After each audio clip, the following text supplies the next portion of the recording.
नमस्कार। गायत्री विद्या मंदिर उच्च माध्यमिक विद्यालय सांचौर की ऑनलाइन क्लास में आपका स्वागत है। प्रिय विद्यार्थियों, आज हम कक्षा 11 इतिहास के अध्याय 1 में प्रथम पाठ समय की शुरुआत में आगे का पढ़ने जा रहे हैं। कल के वीडियो में हमने समय की शुरुआत में मानव का जीवन यापन, मानव के क्रियाकलाप आदि का अध्ययन किया था। आज हम उसी में आगे की ओर है वो बढ़ते हैं। तो देखिए, मानव की सभ्यता के विकास, उनके जीवन यापन आदि के लिए जो जो बातें बताई, उनका आधार विभिन्न स्रोतों के अलावा अन्य बहुत से ऐसे जीवाश्म प्राप्त हुए जिसके आधार पर भी उन्होंने इनका अध्ययन है वो किया था। तो देखिए, विद्वानों को जब खुदाई के दौरान जर्मनी के डसेल्डोर्फ नगर के पास नियंडर घाटी में एक चूने की खदान में खुदाई करते समय खोपड़ी और अस्थि पंजर दिखा। खोपड़ी और अस्थि पंजर दिखा और यह खोपड़ी और अस्थि पंजर स्कूली शिक्षक कॉर्ल फुलरोड को सौंप दिया। अब कॉर्ल फुलरोड एक प्राकृतिक इतिहासज्ञ थे, इतिहास के विद्वान थे, और जांच के बाद उन्होंने पाया कि यह खोपड़ी आधुनिक मानव की नहीं थी।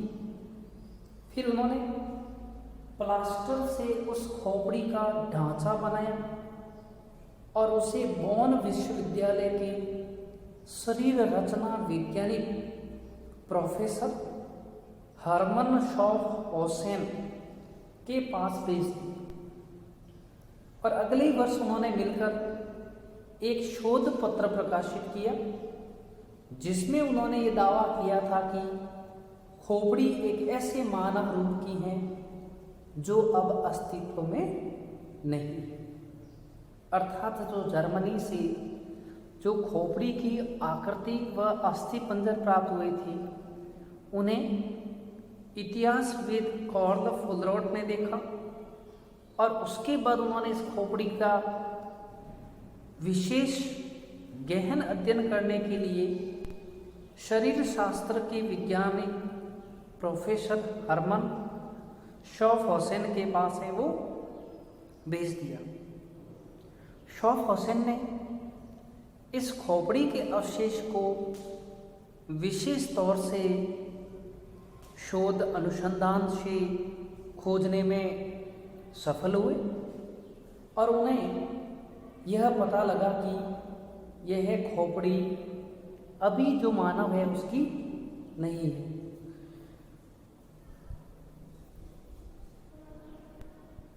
अब उस समय विद्वानों ने उनके इस दावे को स्वीकार नहीं किया क्योंकि उस समय किसी को इतना ज्ञान नहीं था। ऐसा सोचना भी उस समय बहुत बड़ी बात थी, तो किसी ने इसको स्वीकार नहीं किया और ये घोषित कर दिया कि यह खोपड़ी एक ऐसे व्यक्ति की है जो बहुत बाद के समय में हुआ था।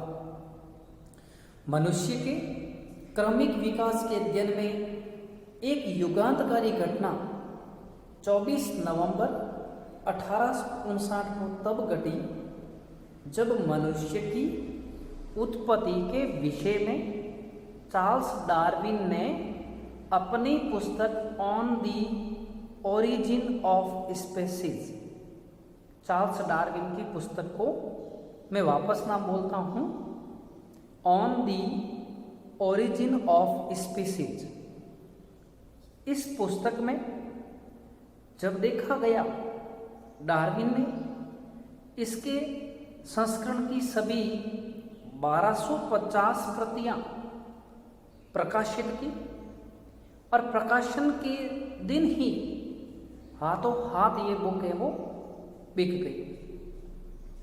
और डार्विन ने इस पुस्तक में दलील दी थी, तर्क दिया था कि मानव बहुत समय पहले जानवरों से ही क्रमिक रूप से विकसित होकर वर्तमान मानव के अस्तित्व में आया है।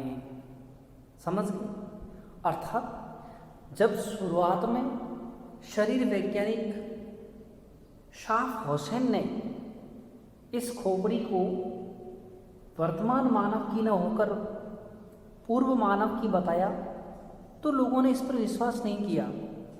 लेकिन 24 नवंबर 1859 को यह घटना तब घटी जब मनुष्य की उत्पत्ति के विषय में चार्ल्स डार्विन की पुस्तक on the origin of species को प्रकाशित किया। और जैसे ये पुस्तक लगभग इस पुस्तक की 1250 प्रतियां छपवाई गई थी। कितनी? 1250 प्रतियां। और प्रकाशन के दिन ही हाथों हाथ ये बुक है वो बिक गई। और इस बुक्स में मानव विकास की कहानी बताई गई थी और बताया गया था कि मानव का विकास क्रमिक रूप से स्नेह जानवरों से ही हुआ है और जानवरों से ही विकसित मानव है वो हुआ है। ठीक है, अब देखिए, आप पढ़ते समय अपने पास में ये जो भी नए सिलेबस एनसीईआरटी की जो इतिहास की बुक्स आई है इसको पास में रखें, क्योंकि इसमें कई चित्र दिखाए गए हैं। तो आप पढ़ने के बाद जब उन चित्रों को देखोगे तो आपके दिमाग में वो चीज़ आ जाएगी कि हाँ, इस तरह से ऐसी चीज़ें थी, इसको ऐसे शोध करते थे, खोपड़ी इस तरह की थी, तो उसका अध्ययन है वो कर सकते हैं। अब देखिए, जो खोपड़ी मिली थी उसको नीअंडरथल मानव की खोपड़ी माना था। मतलब कुछ लोगों ने इस खोपड़ी की पुरातनता को स्वीकार ही नहीं किया और ये बताया कि यह खोपड़ी तो किसी मूर्ख या जड़ बुद्धि प्राणी की है। लोगों ने तो यहाँ तक कह दिया कि ये खोपड़ी है वो किसी मूर्ख या जड़ बुद्धि की खोपड़ी मानी जाती हैं। तो मतलब शुरुआत में इस तरह का अध्ययन करना बड़ा मुश्किल था। इस तरह के नए सिद्धांत प्रतिपादित करना और उससे भी बड़ी बात है लोगों को स्वीकार्य करवाना, उस समय बहुत बड़ी बात मानी जाती थी। ओके, तो देखिए, अब हम देखते हैं मानव के क्रमिक विकास की कहानी। अब हम पढ़ने जाएंगे कि मानव का कैसे, किस प्रकार जो विकास है वो हुआ था, किस प्रकार जानवर से विकसित होकर मानव एक सभ्य मानव के रूप में प्रकट है वो हुआ था। तो देखिए, आपके बुक्स में पेज नंबर 10 पर खोपड़ियों के चित्र दिए गए। खोपड़ी क, खोपड़ी ख, ग और घ, 4 चित्र खोपड़ियों के अलग अलग दिखे गए जो आप बुक्स में देख सकते हो। और इन चारों खोपड़ियों की जो बनावट है वो अपने आप में अलग अलग दर्शाई गई है, अलग अलग हैं। और खोपड़ी क वानर की है, मतलब बंदर की जो खोपड़ी है वो क है। खोपड़ी ख ऑस्ट्रेलोपिथिकस नामक प्रजाति की है। खोपड़ी ग होमो इरेक्टस नामक प्रजाति की है। होमो इरेक्टस जो मानव था वह सीधा खड़े होकर चलने वाला आदमी था, अर्थात वह मतलब 2 पैरों पर चलना सीख गया था। अर्थात मानव को बंदर से विकसित माना गया है। जो खोपड़ी ख मिली, खोपड़ी ख में ऑस्ट्रेलोपिथिक्स नामक प्रजाति है जो अभी तक हाथ और पैरों पर चलते हैं। खोपड़ी ग है वो होमो इरेक्टस, यानी जिसमें ऐसा मानव जिसने विकास करते हुए 2 पैरों पर चलना है वो सीख लिया था, अर्थात खड़े होकर चलना है वो सीख लिया। खोपड़ी घ होमो सेपियंस मानव की है। ध्यान रखना, बहुत इंपॉर्टेंट है। मानव का वैज्ञानिक नाम होमो सेपियंस मानव माना जाता है, अर्थात ऐसा मानव जो चिंतन, तर्क, बुद्धि का प्रयोग है वो कर सकता हो। तो होमो सेपियंस मानव की प्रजाति की खोपड़ी ग मिली, जो वर्तमान की तरह है। आज के मानव इसी प्रजाति के हैं और इन खोपड़ियों में आप अधिक से अधिक जितनी समानताएं और अंतर देखते हैं उनकी सूची बनाइए।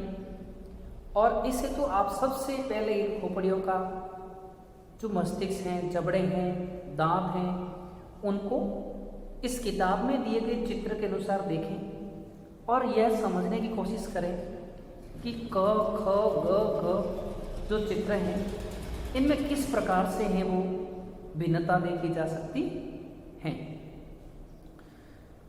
तो इस तरह इतिहास में एक लंबे समय बाद इस तरह के मानव की है वो उत्पत्ति हुई थी। मानव के विकास के क्रम को 360 से 240 लाख वर्ष पहले तक खोजा जा सकता है। कभी कभी हमारे लिए इतने लंबे समय के विस्तार की कल्पना करना बहुत कठिन हो जाता है। यदि आप अपनी पुस्तक के एक पृष्ठ को 10,000 वर्षों के बराबर माने तो 10 पृष्ठ 1 लाख वर्षों के बराबर और 100 पृष्ठ 10 लाख वर्षों के बराबर होंगे। इस प्रकार 360 लाख वर्षों के बारे में सोचने के लिए आपको 3600 पृष्ठों की पुस्तक की कल्पना करनी होती है। और ये वह समय था जब एशिया तथा अफ्रीका में स्तनपायी प्राणियों की प्राइमेट नामक श्रेणी का उद्भव हुआ था। ध्यान दीजिए, उस समय स्तनपायी जो मतलब जंतु थे उनकी कौन सी प्राइमेट श्रेणी का उद्भव हुआ था। और इस प्राइमेट श्रेणी से ही होमोनाइड और इसके उपसमूह में वानर यानी एप शामिल थे। फिर भी लगभग 56 लाख वर्ष पहले हमें पहले होमोनिड्स प्रजाति के मानव का साक्ष्य मिलता है, अर्थात जो वर्तमान के जो मानव हैं इसकी प्रजाति का मानव पृथ्वी पर 56 लाख वर्ष पहले देखने को मिलता है। अब देखिए प्राइमेट प्रजाति क्या है, तो स्तनपायी प्राणियों के एक अधिक बड़े समूह के अंतर्गत एक उपसमूह है और इस प्राइमेट उपसमूह में वानर, लंगूर और मानव शामिल हैं। उनके शरीर पर बाल होते हैं।